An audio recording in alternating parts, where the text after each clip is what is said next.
ॐ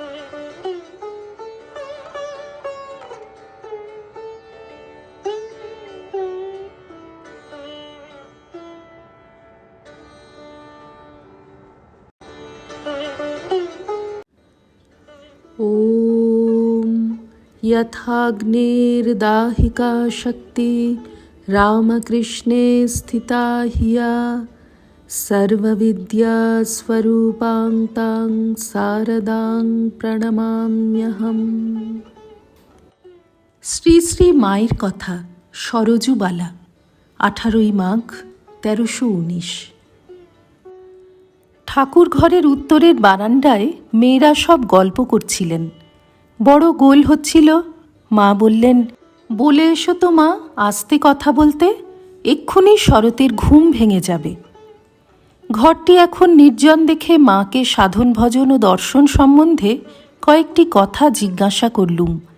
মা বললেন, ঠাকুরও আমাকে অভেদভাবে দেখবে, আর যখন যেভাবে দর্শন পাবে সেইভাবেই ধ্যান স্তুতি করবে। ধ্যান হয়ে গেলেই পূজা শেষ হলো। এইখানে অর্থাৎ হৃদয়ে আরম্ভ ও এইখানে মস্তকে শেষ করবে। এই বলে দেখিয়ে দিলেন। মা, মন্ত্রতন্ত্র কিছু নয় মা, ভক্তি সব। ঠাকুরের মাঝেই গুরু ইষ্ট সব পাবে, উনিই সব। তারপর কথা প্রসঙ্গে গৌরীমা ও দুর্গাদেবীর কথা উঠল। মা উভয়ের অনেক সুখ্যাতি করলেন আর বললেন, দেখো মা, চড় খেয়ে রামনাম অনেকেই বলে, কিন্তু শৈশব হতে ফুলের মতো মনটি যে ঠাকুরের পায়ে দিতে পারে সেই ধন্য। মেয়েটি যেন অনাঘ্রাত ফুল। গৌরীদাসী মেয়েটিকে কেমন তৈরি করেছে। ভাইরা বিয়ে দেবার বহু চেষ্টা করেছিল। গৌরীদাসী ওকে লুকিয়ে হেথা সেথা পালিয়ে পালিয়ে বেড়াত। শেষে পুরী গিয়ে জগন্নাথের সঙ্গে মালা বদল করে সন্ন্যাসিনী করে দিলে।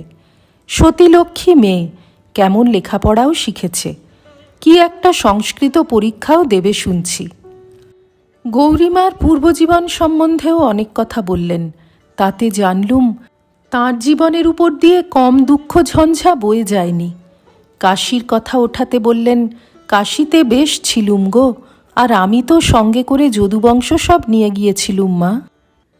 একটু পরে 4-5টি স্ত্রীলোক এলেন। তাঁরা ডাব ও কিছু অন্য ফল মায়ের চরণ প্রান্তে রাখলেন। একটি স্ত্রীলোক প্রণাম করবার জন্য নিকটে আসবার উপক্রম করলে মা বললেন, ওখান হতেই করো। তাঁরা প্রত্যেকেই মার সামনে 2-4টি পয়সা রেখে প্রণাম করতে লাগলেন। মা পয়সা দিতে বারবার নিষেধ করলেন। তাঁর কিছু উপদেশ চাইতে মা একটু হেসে বললেন, আমি আর কি উপদেশ দেব, ঠাকুরের কথা সব বইয়ে বেরিয়ে গিয়েছে। তাঁর একটা কথা ধারণা করে যদি চলতে পারো তো সব হয়ে যাবে। শ্রী শ্রীমা খুঁটিনাটি অনেক কথা তাঁদের জিজ্ঞাসা করলেন। তাঁরা বিদায় নিলে মা আমাকে বললেন, উপদেশ নেয় তেমন আধার কই, আধার চাই মা, নইলে হয় না। কথায় কথায় ঠাকুরের ভাগ্নের হৃদয় প্রভৃতির কথা উঠল। 2-1টি কথা হতেই অন্নপূর্ণার মা ঘরে ঢুকতে সেসব কথা চাপা পড়ে গেল।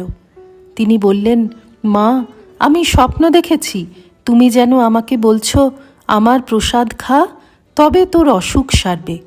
আমি বলছি, ঠাকুর নিষেধ করেছেন আমাকে কারো উচ্ছিষ্ট খেতে।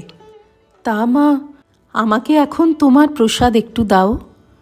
মা সম্মত না হওয়ায় তিনি খুব জিদ করতে লাগলেন। মা বললেন, ঠাকুর যা নিষেধ করেছেন তাই করতে চাও? অন্নপূর্ণার মা উত্তর করলেন, তাঁতে ও তোমাতে যতদিন তফাৎ বোধ ছিল ততদিন ও কথা ছিল, এখন দাও। মা শেষে তাঁকে প্রসাদ দিলেন। কিছুক্ষণ পরে তাঁরা বিদায় নিলেন। গৌরীমার ওখান হয়ে যেতে হবে বলে আমিও একটু পরে বিদায় নিলুম। শ্রী রামকৃষ্ণার্পণমস্তু।